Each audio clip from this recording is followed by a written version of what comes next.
నమస్తే, welcome to 99 TV.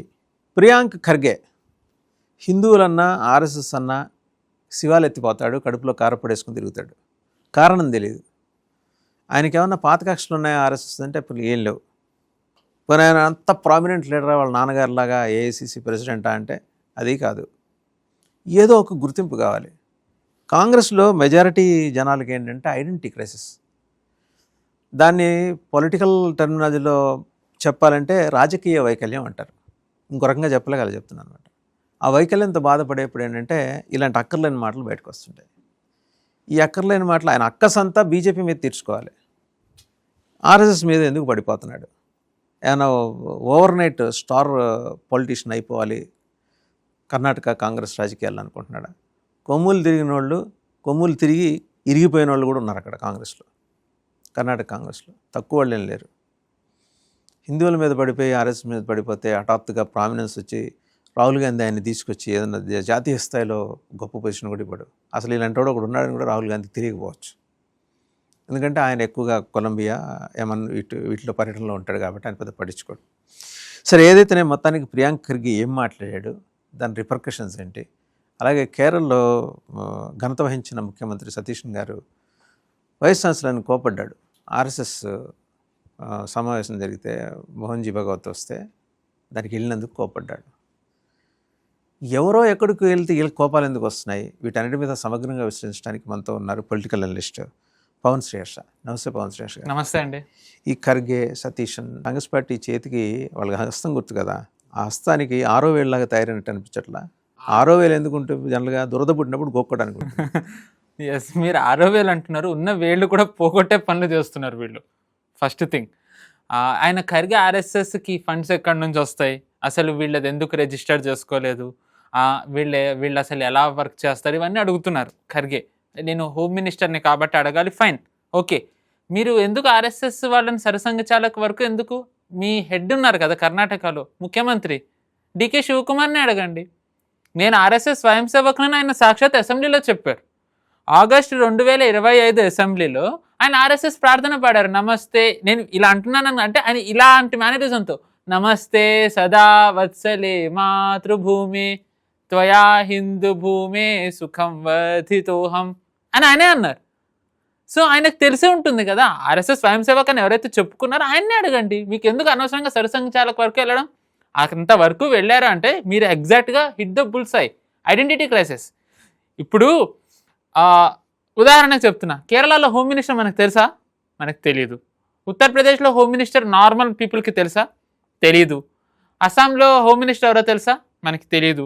కానీ కర్ణాటకలో ఇప్పుడు హోమ్ మినిస్టర్ లాంటి వ్యాఖ్యలు చేశారు అని నేషనల్ లెవెల్లో న్యూస్ అవుతుంది. ప్రియాంక్ ఖర్గే అనే వ్యక్తి మల్లికార్జున్ ఖర్గే కొడుకనే తప్ప ఎంతమందికి ఆయనది అసలు ఏంటో తెలుసు? సో వార్తల్లో ఉండాలి అని చెప్పి ఆయన అన్నారు. మేబీ 2028లో ఆయన ముఖ్యమంత్రిగా ప్రకటించుకోవడానికి, పై వాళ్ళ కళల్లో పడడానికి ఆయన ఇవన్నీ వ్యాఖ్యలు చేస్తూ ఉండొచ్చు. బట్ ఒకవేళ అదే ఆయన లక్ష్యం అయినట్టయితే ఆయన పోరాడాల్సింది బీజేపీతో. ఆయన రాజకీయ ప్రత్యర్థి బీజేపీ, ఆర్ఎస్ఎస్ కాదు. ద వెరీ ఫ్యాక్ట్ వీళ్ళు ఎక్కడ మిస్టేక్ చేస్తారంటే వీళ్ళు పొలిటికల్ పార్టీని వదిలేసి ఒక నాన్ పొలిటికల్ ఎంటిటీతో ఫైట్ చేస్తే వీళ్ళకి ఏమొస్తుంది? ఆర్ఎస్ఎస్ని ఇప్పుడు వీళ్ళు అంటున్నారు 100 ఏళ్ల నుంచి ఆర్ఎస్ఎస్ పడుతోంది, భరిస్తుంది, అందరు అంటూనే ఉన్నారు. ఇప్పుడు మోహన్ భాగవత్ గారు వచ్చి బయట మాట్లాడక ముందర వరకు అసలు సగం మంది ఆర్ఎస్ఎస్ నుంచి వాళ్ళు స్పందించే వాళ్ళే కాదు. సరే అనేది అంటూ ఉంటారని ఇప్పుడు కూడా మొన్న ఆయన అంటూనే ఉన్నారు, అనేవాళ్ళు అంటూనే ఉంటారు. మేము ఇంత చెప్పినా సరే ఆర్ఎస్ఎస్ గురించి మిస్కన్సెప్షన్స్ ఉంటూనే ఉంటాయని. ఆర్ఎస్ఎస్కి ఇంత ఫండ్స్ ఎక్కడి నుంచి వస్తాయి, రిజిస్టర్ ఎందుకు చేసుకోలేదని అడుగుతున్నారు. సరసంఘచాలక్ గారు ఈ సెంటనరీ సెలబ్రేషన్స్లో సుమారు 2 నుంచి 3 సార్లు అన్నారు, ఆర్ఎస్ఎస్ ఆర్గనైజేషన్ కాదు, it is a body of individuals అని అని రికగ్నైజ్ చేశారని. దానికి తగ్గట్టుగానే దానికి ట్యాక్స్ ఎక్సెంప్షన్ కూడా గురూజీ హయాంలో వచ్చిందని సరసంఘచాలక్ అన్నారు. బాడీ ఆఫ్ ఇండివిజువల్స్ అంటే ఏంటి? ఇంకోటి మీరు అన్నారు కాబట్టి దాని కొనసాగింపు, డాక్టర్జీ తర్వాత గురూజీ తర్వాత ఉన్న ఆర్ఎస్ఎస్ చీఫ్ల ఫోటోలు ఏవి ఆర్ఎస్ఎస్ హెడ్ క్వార్టర్స్లో ఉండవు. ఎందుకంటే మొదల నుంచి కూడా ఇది సంస్థ, ఇండివిజువల్స్ కాదు ప్రధానం అని చెప్పే ఉద్దేశంతో వాళ్ళు చేసుకుంటూ వస్తున్నారు. ఇప్పటికీ నాగపూర్, నేను been to Nagpur RSS headquarters. Okay. And వాళ్ళు సంప్రదాయం పెట్టుకున్నారు, సంఘ వ్యవస్థాపకులు తర్వాత గురూజీ, అంతే, ఇంకెవరి ఫోటోలు లేవు. ఎస్, అంటే అది ఈవెంట్స్లో మీరు అన్నది అక్షర సత్యం. ఈవెంట్స్లో వాళ్ళిద్దరివి భారత్ మాతదే పెడతారు. ఎందుకంటే బికాస్ స్థాపించింది ఆయన డాక్టర్జీ, దాన్ని ముందరికి తీసుకెళ్ళింది గురూజీ కాబట్టి.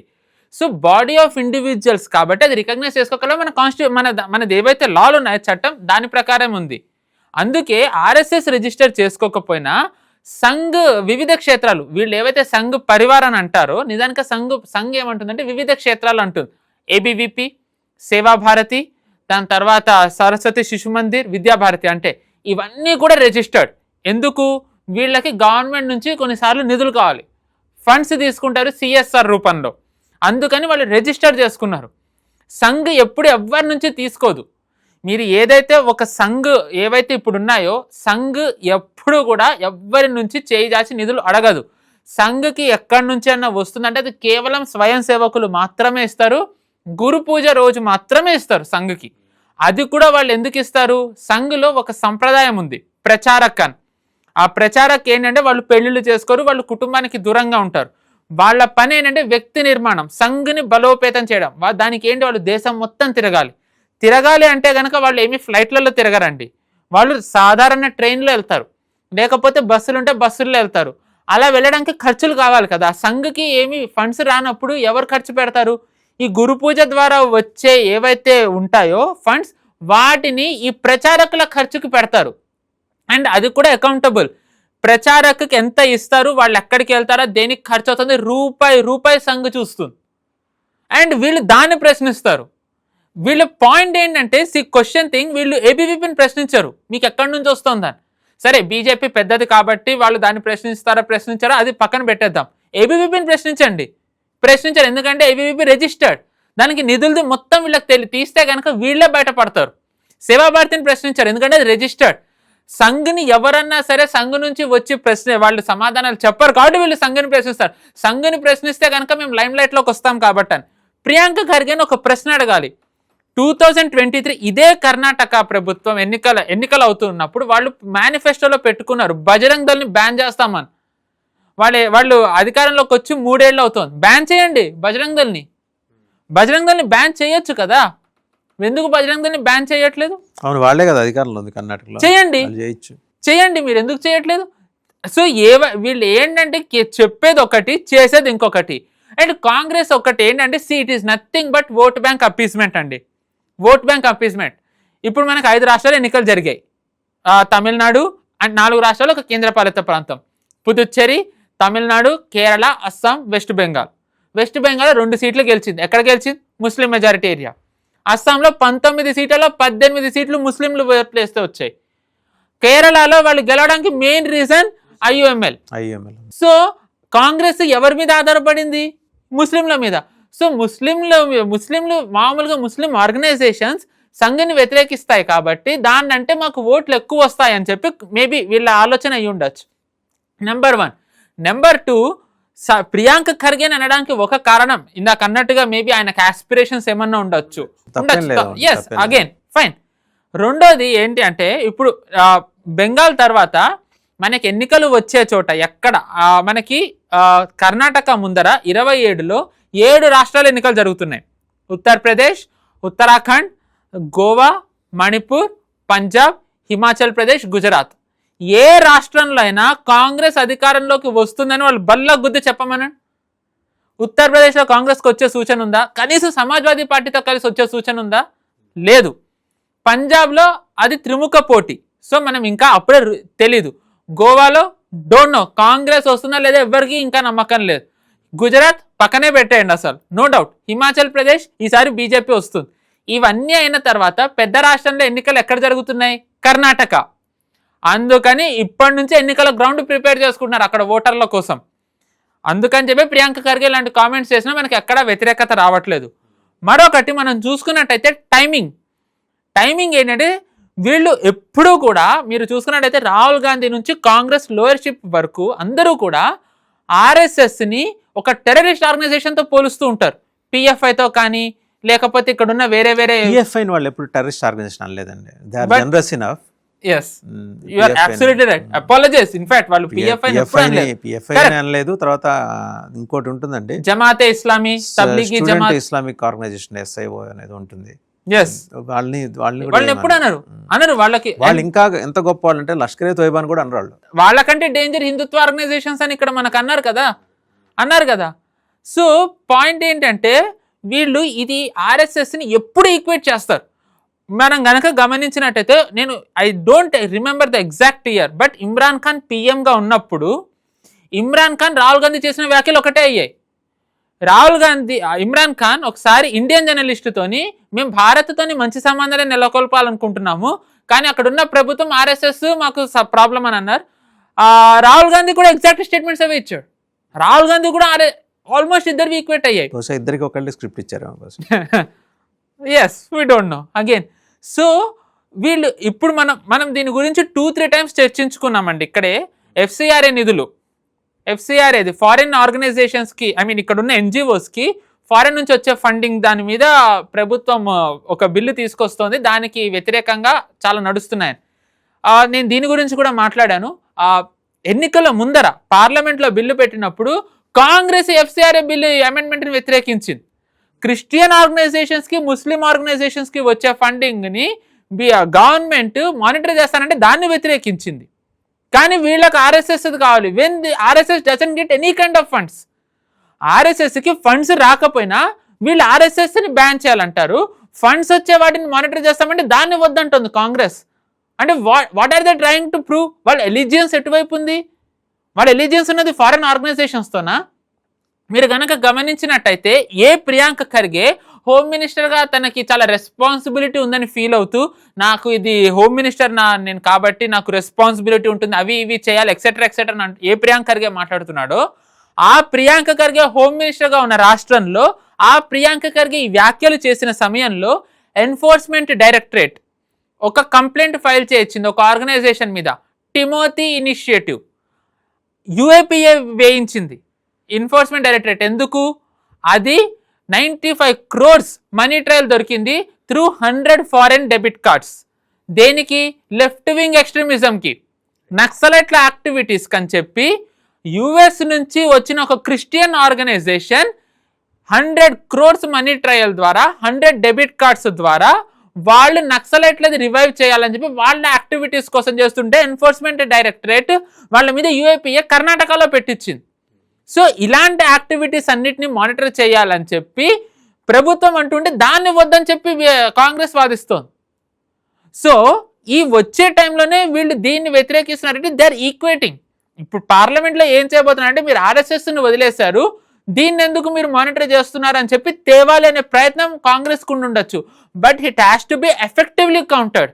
ఎందుకంటే ఇందాక చెప్పినట్టుగా ఆర్ఎస్ఎస్కి విదేశాల నుంచి నిధులు రానే రావు, ఇంపాసిబుల్. ఎందుకంటే ఒక ఉదాహరణ చెప్తా, ఉదాహరణ కాదు వాస్తవం. ఆర్ఎస్ఎస్ వాళ్ళు ఎప్పుడు అంటారు, ఆర్ఎస్ఎస్ మెయిన్ లక్ష్యం ఏంటి అంటే సివిలైజేషన్ని కాపాడడం, వ్యక్తి నిర్మాణం చేయడం, వ్యవస్థ నిర్మాణం చేయడం. ఈ వ్యక్తి నిర్మాణం, వ్యవస్థ నిర్మాణం, సివిలైజేషన్ని నిర్మూలించాలి, అంతమొందించాలి అనడానికి ఇక్కడ ఉన్న ఎన్జిఓస్కి ఫారెన్ నుంచి ఫండ్స్ వస్తాయి through Christian organisations, through American వేరే వాటి ద్వారా, and through Islamic organisations etcetera నుంచి. వాళ్ళ దానికి వ్యతిరేకంగా ఆర్ఎస్ఎస్ పోరాడుతుంటే ఆర్ఎస్ఎస్ వాళ్ళ నుంచి నిధులు ఆశించదు, వాళ్ళు ఆర్ఎస్ఎస్కి నిధులు ఇవ్వరు. సో ఆర్ఎస్ఎస్కి ఇంకా నిధులు వచ్చే అవకాశం లేదు. సో ద మెయిన్ పాయింట్ ఏంటంటే ఏదైతే ఇక్కడ ఒక డెమోగ్రఫిక్ చేంజ్, వీళ్ళ మెయిన్ ఏదైతే లక్ష్యం ఉందో ఆ లక్ష్యాన్ని గవర్నమెంట్ పరంగా బీజేపీ అండ్ దాని తర్వాత మామూలుగా ఒక ఆర్గనైజేషన్ పరంగా వివిధ క్షేత్రాలు, సంఘంలో ఉన్న వివిధ క్షేత్రాల్లో ఆపుతున్నాయి. దీన్ని వీకెండ్ చేయాలి అని చెప్పి వీళ్ళు ఇప్పుడు ఇలాంటి కుట్రకి తెరతీశారు. దాని తర్వాత మనం ఇంకొకటి మెయిన్ అబ్జర్వ్ చేయాల్సింది ఏంటి అంటే, మనం చాలాసార్లు రాహుల్ గాంధీ స్టేట్మెంట్స్ విన్నాం, ఎందుకు యుఎస్ ఇన్వాల్వ్ అవ్వట్లేదు, ఇండియాస్ ఇంటర్నల్ మ్యాటర్లు అని చెప్పి రాహుల్ గాంధీ ఒకసారి అన్నాడు. ఆయన యుఎస్ ఒకటే కాదండి, యూకే వెళ్ళి కూడా అడిగాడు కదా, మా నెత్తినెక్కి డాన్స్ కట్టండి, 200 ఏళ్ళు పరిపాలించారు కదా, మళ్ళీ పరిపాలించండి, ట్రూ మా దేశంలో మైనారిటీ రక్షణ లేకుండా పోయిందని. ట్రూ 100% అక్కడ మాట్లాడాడు. అండ్ ఇదే యుఎస్ ని ఇప్పుడు పాలిస్తున్న వాళ్ళు ఎవరైతే ఉన్నారో ట్రంప్ గవర్నమెంట్, మార్కో రూబియో స్పష్టంగా ఐ థింక్ మార్చిలోనే ఏప్రిల్లోనే ఒక స్టేట్మెంట్ చేశాడు. ఏంటి, మేము ఇక్కడ నుంచి ఏదన్నా మేము వేరే దేశానికి ఫండ్స్ పంపించాలి అనుకుంటే మేము ఆ గవర్నమెంట్కి ఫండ్స్ పంపిస్తాం, but not to any NGO అని ఆ మార్కో రూబియో అన్నాడు. ఇప్పుడు అదే మార్కో రూబియో రిప్రజెంట్ చేసే డెమోక్రాట్స్ రిపబ్లికన్స్ మీద అక్కడ ఉన్న చర్చిలు ఒత్తిడి తెస్తున్నాయి. మీరు FCRAని వ్యతిరేకించండి, వాళ్ళు క్రిస్టియన్ ఆర్గనైజేషన్స్కి ఫండింగ్ రావడానికి మానిటర్ చేస్తానన్నారు, అయితే కష్టమని. ఐరనీ ఏంటంటే అదే FCRA బిల్లుని కాంగ్రెస్ వ్యతిరేకిస్తుంది. సో ఒకవేళ కనుక మీరు డాట్స్ కనెక్ట్ చేసినట్టయితే అమెరికాలో ఉన్న చర్చిలు మాట్లాడేది, ఇక్కడ కాంగ్రెస్ మాట్లాడేది ఒకటే అవుతుంది. అండ్ ఇక్కడ ఏదైతే ఇక్కడ వీళ్ళకి వ్యతిరేకంగా సంఘ్ పోరాడుతుందో వీళ్ళ సంఘం లక్ష్యంగా చేసుకున్నారు. అండ్ ఇంకొకటి, వీళ్ళు ఎప్పుడు ప్రశ్నిస్తారు కాబట్టి ఇది తెలియాలి. ఇప్పుడు నక్సలైట్లది వచ్చింది కాబట్టి నేను చెప్పాలి. ఏ లెఫ్ట్ వింగ్ ఎక్స్ట్రీమిజం అయితే వీళ్ళు రివైవ్ చేయాలనుకుంటున్నారో, ఏ లెఫ్ట్ వింగ్ ఎక్స్ట్రీమిజం అయితే కాంగ్రెస్ హయాంలో చాలా ఎక్స్ట్రీమ్లీ స్ప్రెడ్ అయింది, పశుపతి టు తిరుపతి, ఆ లెఫ్ట్ వింగ్ ఎక్స్ట్రీమిజం ఉన్నప్పుడు సంఘ్లోని ఒక క్షేత్రం వనవాసి కళ్యాణ్ ఆశ్రమ్ అడవుల్లోకి వెళ్ళి వాళ్ళు ఎంతగానో పనిచేశారు. దేనికి? అక్కడ ఉన్న వనవాసీలుగానే ఉంచడానికి, క్రిస్టియానిటీలోకి ఇస్లాంలోకి కన్వర్ట్ చేయకుండా ఉండడానికి వాళ్ళు పోరాడారు. ఈ పోరాటంలో వందల సంఖ్యలో ఎంతోమంది స్వయం సేవకులు ప్రాణాలు కోల్పోయారు. ఎంతోమంది వందల మంది స్వయం సేవకులు నక్సలైట్లు కాల్చి చంపేశారు. అండ్ అలాంటి RSSని ఈ రోజు ప్రశ్నించే ఒడాసిటీ ప్రియాంక ఖర్గేకి వచ్చింది. కాంగ్రెస్ మాట్లాడుతుంది. మీకు ఇలాంటి ఎలిమెంట్స్ కాంగ్రెస్లో లేవు. మీకు ఆల్మోస్ట్ ఈయన సిబ్లింగ్ అనుకోవచ్చు, ఉదయనిధి స్టాలిన్.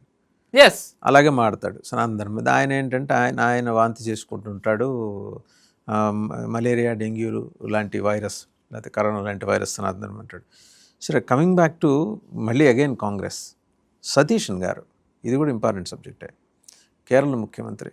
మొన్న 3 వైస్ ఛాన్సలర్స్ మోహన్ భగవత్ గారి సమావేశానికి RSS వాళ్ళు తిరువనంతపురంలో ఏర్పాటు చేసుకున్నట్టున్నారు. సమావేశం పెట్టుకుంటే వైస్ ఛాన్సలర్స్ వెళ్ళారు. ఈయన కోపం కట్టలు తెంచుకొని చాలా కళ్ళు ఎర్రబడేంత ఆగ్రహం వ్యక్తం చేసి, ఎలా వెళ్తారు మీరు అని. అంటే నేను అనుమానం వచ్చి చెక్ చేశాను, RSSని ఏమైనా 2-3 రోజులు ఏమైనా నిషేధించారా? ఒకవేళ నిషేధిస్తే వెళ్ళకూడదు, మీరైనా వెళ్ళకూడదు, నేనే వెళ్ళకూడదు. నిషేధం. ఢిల్లీలో ఉన్న కొందరు ఫ్రెండ్స్ని కూడా అడిగాను, అలాంటి ప్రపోజల్ ఏదైనా ఉందా పోనీ. ఏమీ లేదు, అట్లాంటిది ఏం లేదు, హోంమంత్రి శాఖ కూడా అలాంటిది ఏం పరిశీలనలో తీసుకోవాలి. మరి సతీషన్ గారు ఎందుకు వాళ్ళ మీద ఆగ్రహం వ్యక్తం చేశారు? ఫస్ట్ సతీషన్ గారు ఆగ్రహం వ్యక్తం చేశారు అంటే ఫస్ట్ మనం ఒకటి ఏమనాడాలంటే, the same Satheesan when he was not a chief minister attended RSS events. And ఒక్కసారి ముఖ్యమంత్రి అవ్వంగానే RSSని వ్యతిరేకిస్తున్నారంటే ఎందుకు వ్యతిరేకిస్తున్నారు? అది పార్టీ ఐడియాలజీనా? ఆ పార్టీ అధికారంలో ఉండడానికి కారణమైన IUML చేస్తున్న ఒత్తిడా? IUML చేస్తున్న ఒత్తిడా? ఎందుకంటే IUML క్లియర్గా అసలు in fact we don't know the truth, but their handpick అంటే కాంగ్రెస్లో ఉన్న పెద్ద తలకాయలు ఎవరైతే ఉన్నారో, పేర్లు మనం అంచనా వేయచ్చు, పెద్ద తలకాయలు అంటే వాళ్ళకి they wanted KC Venugopal, but Satheesan has good rapport with IUML and they backed Satheesan అని అంటారు. సో అందుకని చేశారని. సో మేబీ IUML బ్యాకింగ్ ఉంది కాబట్టి ఇలాగైనా కృతజ్ఞత వ్యక్తం చేస్తున్నారా అని. సెకండ్, వైస్ ఛాన్సలర్స్ వీళ్ళు అన్నారు, బాస్ మీ పార్టీలో one of the stalwarts Pranab Mukherjee గారే వెళ్ళారు RSS ఈవెంట్కి. ఏం చేశారు? అండ్ ఎందుకు వీళ్ళకంత ఇప్పుడు అడగలేరు కదా వాళ్ళు, ఆయన లేరు. దాని తర్వాత ఆయన లక్ష్యంగా చేసుకున్నారు, ఆయన చాలా లక్ష్యంగా చేసుకున్నారు. మనం గనక గమనించినట్టయితే ఏదైతే వీళ్ళకి RSS మీద ఈ విషయం కక్కుతున్నారో, ఇది ఇప్పుడు ఏదైతే కాంగ్రెస్ని లీడ్ చేస్తున్నారో వీళ్ళు ఉన్నప్పుడు ఉంది. నెహ్రూ ఉన్నప్పుడు RSS మీద వ్యతిరేకత ఉన్న మాట వాస్తవం. కానీ RSS 1962 అప్పుడు స్వయం సేవకులు చేసిన పోరాటాన్ని గమనించి పెరేడ్ లో వాడించారు, అవకాశం ఇచ్చారు. 65లో లాల్ బహదూర్ శాస్త్రి గారు అప్పటి సరిసంఘ చాలక్ గురూజీని పాకిస్తాన్తో యుద్ధం అవుతున్న సమయంలో ఆయనను కూడా చర్చల్లో పెట్టారు, ఏం చేయాలి అని చెప్పి. అంటే ఒక సోషల్ ఆర్గనైజేషన్ నడిపే ఆయనగా మీరు ఏమిస్తారు, ఒక సలహా మీరు ఇవ్వండి అని చెప్పి గురూజీని పెట్టారు. దాని తర్వాత Indira Gandhi of course she ban, దాని తర్వాత బ్యాన్ ని మళ్ళీ రీవోక్ చేసేసారు, మనకు తెలిసిందే. సో అంటే అవునండి, ఉమ్మడి ఆంధ్రప్రదేశ్, ఇప్పుడు ఆంధ్రప్రదేశ్లో దివిసీమలో ఉప్పన వచ్చినప్పుడు వాళ్ళు చేసిన సేవా కార్యక్రమాలు, కొన్ని వందల మంది ఆ సేవా కార్యక్రమాలు చేస్తూ అంటువ్యాధులు బారిన పడి మరణించిన RSS స్వయం సేవక్స్ కూడా ఉన్నారు. 100%. విత్ ద బుల్స్ అండ్ మళ్ళీ కరోనా అప్పుడు ఎంతో మంది స్వయం సేవకులు ప్రాణాలు కోల్పోయారు. ఎంతో మంది స్వయం సేవకులు అంటే మనం కరోనా అప్పుడు చూసాం, సోషల్ డిస్టెన్సింగ్ అని, చాలా మంది కరోనా వచ్చేస్తే వాళ్ళని దగ్గర కూడా రానివ్వలే. అలాంటి వాళ్ళందరి కోసం సేవా భారతి ఎంతో చేసింది. ఈ ప్రాసెస్లో ఎంతో మంది స్వయం సేవకులు వాళ్ళ ప్రాణాలు కోల్పోయారు.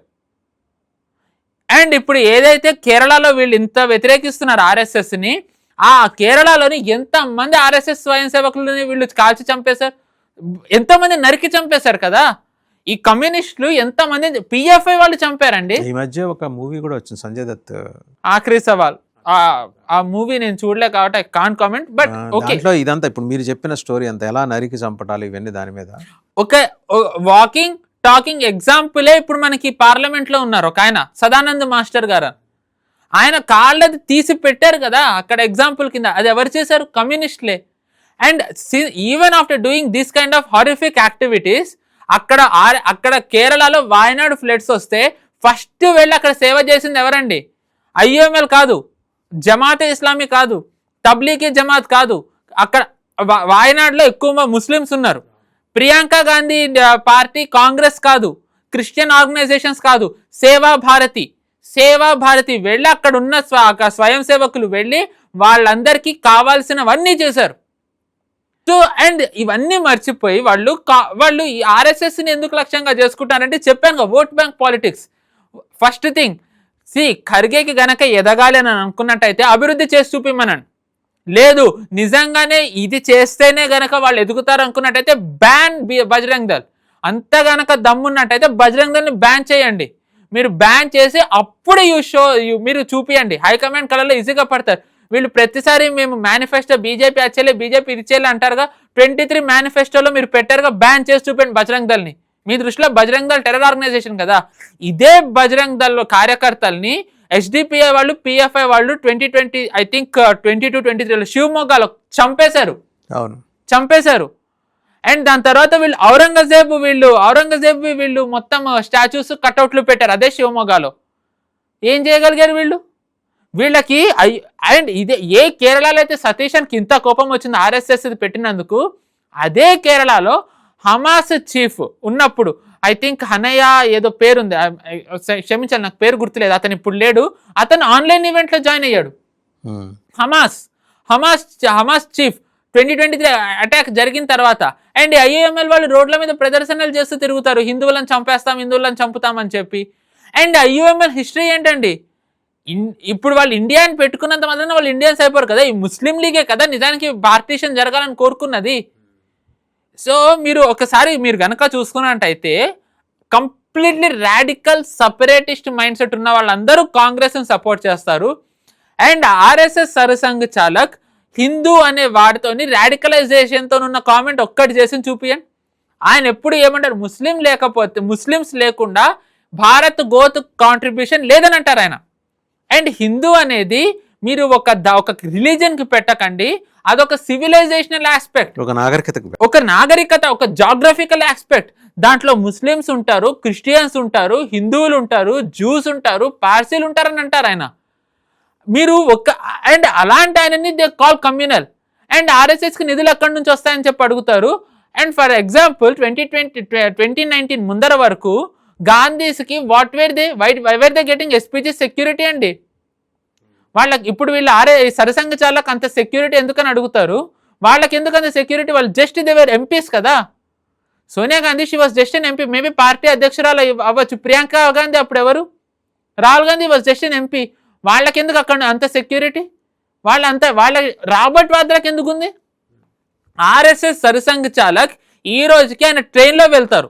మొన్న ఆయన వెళ్తున్న భోగి మీద రాళ్ళేశారు కొంతమంది. అంటే ఆయనకి థ్రెట్ పర్సెప్షన్ ఎంత ఉంది? ఆ థ్రెట్ పర్సెప్షన్ ఉంది కాబట్టే కదా వీళ్ళు ఆయనకి సెక్యూరిటీ ఇచ్చారు. మీరు చూసుకున్నట్టయితే RSS headquarters is not under security. సరసంఘ చాలక్ ఎక్కడైతే ఉంటారో దట్ బిల్డింగ్, ఆ బిల్డింగ్ సెక్యూరిటీలో ఉంటుంది, ఆయనకి సెక్యూరిటీ ఉంటుంది. ఆర్ఎస్ఎస్లో ఉన్న ప్రతి ఒక్కళ్ళకి సెక్యూరిటీ ఉండదు. మీరు చూసుకున్నట్టయితే even after getting that kind of security ఆయన చాలా సాధారణమైన జీవితం గడుపుతారు. ఆర్ఎస్ఎస్లో చేరితే ఒకసారి గనక ఆయన నాగ్పూర్ వెళ్ళినట్టయితే గనక if you go to his room, ఆయన ఎవరైతే ఆర్ఎస్ఎస్ని లీడ్ చేసే వాళ్ళు ఉంటారో వాళ్ళందరివి చాలా సాధారణమైన గదులు ఉంటాయి. ఒక సత్రంలో ఒక మంచం ఎలా ఉంటుందో అలా ఉంటాయి. వాళ్ళు ఆర్ఎస్ఎస్ అన్నారు, BJP head quarters Congress party వెనకాల ఉన్నప్పుడు ఇప్పుడు మార్చారు. నేను అవి పర్సనల్లీ సీన్ అండి. జనరల్ సెక్రటరీస్ రూమ్స్ అక్కడే ఉంటారు కదా, ఒక చిన్న చిన్న గది, ఒక ఫ్యాను, ఒక చాప, ఒక దిండు, కూజాలో నీళ్లు, ఒక చలికాలం అయితే ఒక చెద్దరిస్తారు, ఒక దుప్పటిస్తారు. ఇంతే వాళ్ళ simple living. And they use common washrooms. The very point, exactly. Simplicity వీళ్ళకు ఉంటుంది, జనాలతోని కలుస్తారు, జనాల మైండ్ సెట్ అర్థం చేసుకుంటారు, జనాలని వీళ్ళు ఎంకరేజ్ చేస్తారు, ఓట్ వేయమని ఒక్కటే చెప్తారు. ఆన్ ద కాంట్రరీ వీళ్ళు అపీస్మెంట్లు చేస్తూ వెళ్తారు. సో ఆర్ఎస్ఎస్ ఎప్పుడూ కూడా జనాలని ఏకం చేయాలని చూస్తుంది, దేశం కోసం పోరాడాలని చూస్తుంది. దేశం కోసం మీరు నిలబడండి, దేశ హితం ఆలోచించడం మాత్రమే ఆర్ఎస్ఎస్ చెప్తుంది. దాంట్లో వీళ్ళకి వస్తున్న ఇష్యూ ఏంటి? కాసేపు వీళ్ళు అన్ని మనం కన్సిడరేషన్లోకే తీసుకుందాం. బాడీ ఆఫ్ ఇండివిజువల్స్ అయినా మీరు ఇవన్నీ చెప్పాలి, రిజిస్టర్ ఎక్సెట్రా ఎక్సెట్రా ఏవైతే అంటున్నారో, కాన్స్టిట్యూషన్లో బాడీ ఆఫ్ ఇండివిజువల్స్ ఉన్నా సరే రిజిస్టర్ చేసుకోవాలని ఎక్కడుందో చూపిమనండి. Even after they are not satisfied with that, కోర్టులోకి వెళ్ళండి. You have very big lawyers కదా, కపిల్ సిబల్, అభిషేక్ మను సింఘ్, వీళ్ళందరూ వీటన్నిటికన్నా ముందు డికే శివకుమార్ గారిని, సతీష్ గారిని వాళ్ళు ఇంతకు ముందు పార్టిసిపేట్ చేసిన సందర్భాల్లో, అండ్ ఇక్కడ ఒక ముఖ్యమంత్రికి కూడా సంబంధాలు మన రేవంత్ రెడ్డి గారు, మన ముఖ్యమంత్రి వారు ప్రస్థానం ప్రారంభించింది సంఘ అనుబంధ సంస్థలతో ప్రారంభించారు. అండ్ ఆయన చెప్పుకుంటారు, ఆయన ఇళ్ళలాగా దాపరికం ఏం లేదు, ఆయన చెప్పుకుంటారు ఓపెన్గా. నేను నా జర్నీ అక్కడ మొదలైందని చెప్పుకుంటారు. సో అడగమనండి, అంటే కాంగ్రెస్ లోనే ఉన్నారు ముగ్గురు ముఖ్యమంత్రులు, వాళ్ళని అడిగితే రాహుల్ గాంధీ ఒకసారి గుజరాత్ లో ఆయనే ఒప్పుకున్నారు, సంఘ్ కోసం పనిచేసే వాళ్ళు ఇక్కడ ఉన్నారని చెప్పి. సో మీకు తెలిసినప్పుడు మీకు ఎందుకంత ఇష్యూ, మీరు వాళ్ళనే అడగండి, వాళ్ళే చెప్తారు. లేదు మీకు ఇంకా తెలుసుకోవాలని ఉంటే గనక మీ ఏరియా దగ్గరలో ఉండే శాఖకి వెళ్ళండి. శాఖకి వెళ్తే కనుక శాఖలో ఒక నెల రోజులు మీరు ఒక గంట సేపు కనుక స్పెండ్ చేస్తే సంఘ్ ఎలా పనిచేస్తుందో తెలుస్తుంది. దాన్ని బట్టి సంఘ్ ఐడియాలజీ, సంఘ్ డబ్బుకి ఎంత దూరంగా ఉంటుందో మీకు తెలుస్తుంది. ఒక్క చిన్న ఉదాహరణ అండి, సంఘది ఎలా పనిచేస్తుంది, వీళ్ళు ఏదైతే ఫండ్స్ అంటారో దానికి ఒక చిన్న ఉదాహరణ. నేను కింద ఒక ప్రచారక్ ఎలా ఉంటారో చెప్పాను, దానికి ఒక ఉదాహరణ నరేంద్ర మోదీ గారు. ఆయన 2019 ఎన్నికల ప్రచారంలో ఆయన చెప్పారు, ఆయన ప్రచారక్గా ఉన్నప్పుడు he was traveling from one place another place, ఆయన జేబులో ₹1 లేదు, ఆయన జేబులో ₹1 లేకుండా ప్రయాణించానని చెప్పి ఆయన చెప్పారు. That is Sangh pracharak. నేను స్వయం సేవకులు సంపాదిస్తారు, ఎందుకంటే స్వయం సేవకులు అందరూ ప్రచారకులు కాదు. ప్రచారక్ అనే వాళ్ళు డబ్బు వాళ్ళకి ఎప్పుడు కూడా ఉండదు. ఒకవేళ వాళ్ళు డబ్బు క్యారీ చేస్తే పైసా లెక్క చెప్పాలి. ఎందుకంటే స్వయం సేవకులు ఎంతో కష్టపడి గురు పూజ రోజు వాళ్ళు గురుదక్షిణ ఇస్తారు కాబట్టి it has to be accounted for అని చెప్తారు. ఈ రోజు కేశవ్ కుంజ్ ఢిల్లీలో ఏదైతే కట్టారో స్వయం సేవకులు కొన్నేళ్లు వాళ్ళు సమకూర్చుకుని ఇచ్చిన డబ్బు దాని ద్వారా ఇచ్చారని చెప్పి ఆర్ఎస్ఎస్ ఎక్నాలెడ్జ్ చేసింది స్వయం సేవకులది. సో ఇంత ట్రాన్స్పరెన్సీ ఆర్ఎస్ఎస్కి ఉంటుంది, సంఘ్ వివిధ క్షేత్రాలకు ఇంత ట్రాన్స్పరెన్సీ ఉంటుంది. ఈ ప్రియాంక్ ఖర్గే అండ్ కాంగ్రెస్ వాళ్ళ గనక పోరాడాలి, వాళ్ళ అధికారంలో ఉండాలి, వేరే రాష్ట్రాల్లో రావాలి అనుకున్నట్టయితే గనక బీజేపీతో పోరాడండి, బీజేపీని పోరాడండి, కేంద్రంలో ఉన్న ప్రభుత్వంతో పోరాడండి. సంఘ్తో పోరాడితే మీకు వచ్చేది ఏమీ లేదు. ఉన్న రాష్ట్రాల్లో కూడా మీకు ఇంకా కష్టమైన పరిస్థితి వస్తుంది. సో వాళ్ళకి ఆ క్లారిటీ ఉండాలి, whom they are fighting, who is their opponent అనేది. అలా ఉండి వాళ్ళు దాని ప్రకారం పోరాడితే గనక, క్లారిటీ ఉంటే గనక కనీసం ఉన్న రాష్ట్రాలన్నా కాపాడుకోగలుగుతారు. లేదు అంటే గనక మోదీ గారు ఏదైతే కాంగ్రెస్ ముక్త్ భారత్ అన్నారో అటువైపే వెళ్తుంది. Right, thank you Pavan Shresh garu. Thank you. So ఇది సంఘ్ కార్యాచరణ, సంఘ్ కార్యశైలి ఎలా పనిచేస్తారంటే అనేది అభ్యంతరాలు వ్యక్తం చేసింది ఎవరు? కర్ణాటక హోంమంత్రి ప్రియాంక ఖర్గే గారు. తెలుగులో ఒక సామెత ఉంది, కొంచెం దాన్ని డైల్యూట్ చేసి చెప్తాను. కొత్తగా మతం పుచ్చుకున్నవాడు ఒళ్ళంతా నామాలు పెట్టుకున్నట్టు. సో అసలు ఆ మతంలో పుట్టినవాడు వాడు ఎట్లా పద్ధతి ప్రకారం ఏదైనా వారానికి ఒకసారి గుడికి పోవటం, ఏదైనా ప్రార్థన చేసుకోవడం. కొత్తగా పుచ్చుకునేసరికి ఏంటి, శివాలు ఎత్తిపోతారనమాట. ఇప్పుడు ఆయన అర్జెంటుగా చీఫ్ మినిస్టర్ అయిపోవాలి ప్రియాంక్ ఖర్గే, ఎప్పుడు రాబోయే ఎలక్షన్స్లో. సో తాను ఒక హిందూ వ్యతిరేకగా బలంగా ముద్ర వేసుకుంటే మిగిలిన వాళ్ళందరూ ఓట్స్ కన్సాలిడేట్ అవుతాయి. ఆయన నిజంగా హిందూ వ్యతిరేకం కాదో మనకు తెలియదు, బట్ ఆయన గతంలో ఆయన మాట్లాడిన తీరు, శైలి చూస్తే స్పష్టంగా ఆయన హిందూ వ్యతిరేకంగా అర్థమవుతుంది. హిందువులు ఓట్లు లేకుండానే ఈయన కానీ వాళ్ళ నాన్న కానీ గెలిచారా ఫస్ట్ ఆఫ్ ఆల్, లేదా ఓట్లు వేసిన వాళ్ళందరూ తర్వాత హిందువుల నుంచి మారిపోయి వేరే మతం పుచ్చుకున్నారా? దాని మీద ఇక్కడ ఆర్ఎస్ఎస్ వాళ్ళకి నిధులు ఎక్కడి నుంచి వస్తున్నాయనే దాని ముందర ఆయన విషయం చెప్పి, లేదా ఇంకొక ఇదన్నా చేయాలి ఖర్గే, నాకు హిందువులు ఎవరు ఓట్లే ఎక్కర్లేదు, నేను మిగిలిన వేరే మతాల వాళ్ళ ఓటుతో గెలుస్తాను, మీరు నా ఓటర్లు కాదని అంత బోల్డ్గా స్టేట్మెంట్ ఇవ్వగలరా? Even this applies to Satheesan also, Kerala chief minister. మరి ఆయన కడుపులో కారపొడేసుకొని ఆ వైస్ ఛాన్సలర్స్ మీద ఆగ్రహం వ్యక్తం చేయడంలో ఆర్ఎస్ఎస్ నిషేధిత సంస్థ కాదు, ఒకవేళ వైస్ ఛాన్సలర్స్ అకాడమిషియన్స్గా వాళ్ళు ఎట్టా వెళ్తారనే దానికి నెహ్రూ గారు వాళ్ళని పిలిచి పెరేడ్ చేయించారు. రిపబ్లిక్ డే పెరేడ్లో నెహ్రూ గారు లేరు కాబట్టి వాళ్ళ వంశస్థులు ఇంకా ఉన్నారు కాబట్టి వాళ్ళని వెళ్ళి అడగండి. ఒకటి. రెండు, లాల్ బహదూర్ శాస్త్రి ఎక్నాలెడ్జ్ చేశారు వాళ్ళ సర్వీసెస్ని. ఒకానొక దశలో ఇందిరాగాంధీ గారు కూడా ఎక్నాలెడ్జ్ చేశారు. అడగండి, వాళ్ళ కుటుంబీకులు ఉన్నారు కదా, వాళ్ళందరూ దేశం కోసం ప్రాణాలు అర్పించి వెళ్ళిపోయారు కాబట్టి మిగిలిన వాళ్ళని అడగండి, సమాధానాలు దొరుకుతాయి. ఇవేమి సమాధానం దొరకని బేతాళ ప్రశ్నలు అయితే కాదు. అది ప్రియాంక ఖర్గే కానీ, ఖర్గే గారు అనాలి, ప్రియాంక ఖర్గే గారు కానీ, సతీషన్ గారు కానీ, ఈ ఇద్దరు గారులు వెళ్ళి ఆర్ఎస్ఎస్ని అడిగే ముందు వాళ్ళ ముఖ్యమంత్రిని అడిగితే, అదే డీకే శివకుమార్ని, ఈయనేమో మరి ఆయనే అటెండ్ అయ్యారు కాబట్టి ఆర్ఎస్ఎస్ సమావేశాలకి సతీష్ని పాతవి రివ్యూ చేసుకొని వాళ్ళ మలయాళంలో వాళ్ళు అడిగితే వాళ్ళు సమాధానాలు దొరుకుతాయి. మనకు ఆ భాష అర్థం కాదు కాబట్టి తర్వాత ఎవరో ఇంగ్లీష్ ట్రాన్స్లేట్ చేసి చెప్తారు వేరే భాషలో. సో దేశంలో పనిచేస్తున్న 100 ఏళ్లకు పైబడిన ఒక సంస్థ, దానికి అందే నిధుల మీద మీకు సందేహాలు ఉన్నప్పుడు ప్రజాస్వామికంగా you have every right to ask. అడగండి, ప్రజాస్వామికంగా అడగండి, నిజాలు తెలుసుకోండి, వాస్తవాలు తెలుసుకోండి.